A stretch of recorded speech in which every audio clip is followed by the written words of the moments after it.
бахшида ба истиқболи рӯзи ҷавонони тоҷикистон бо иқдоми бахши кор бо ҷавонон ва варзиш дар ноҳияи восеъ чорабиниҳои гуногуни маърифатӣ ва ободонӣ гузаронида шуданд. аъзоёни маҳфили пайравони пешвои миллат назди бахши кор бо ҷавонон ва варзиши ноҳия рӯзи 9 май дар аксияи тозагии муҳит бо иштироки 30 нафар ҷавонон субҳи барвақт аз даромадгоҳи ноҳияи восеъ аз мавзеи чаманзор оғоз намуда дар шафати шоҳроҳи душанбекулоб ба тоза кардани партовҳо шурӯъ карданд.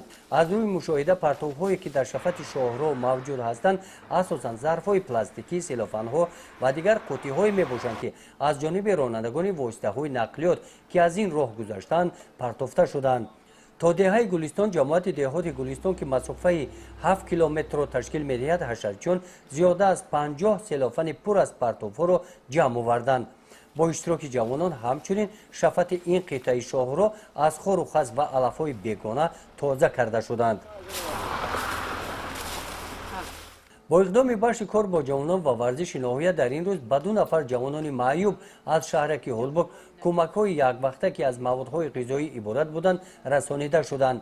аъзоёни маҳфили стипендиатҳо гирандагони стипендияи президенти ҷумҳурии тоҷикистон барои кӯдакони имконияташон маҳдуд маҳсулотҳои гуногуни қаннодӣ ва шириниҳо пухта ба маркази будубоши рӯзонаи Ситора оварда супориданд.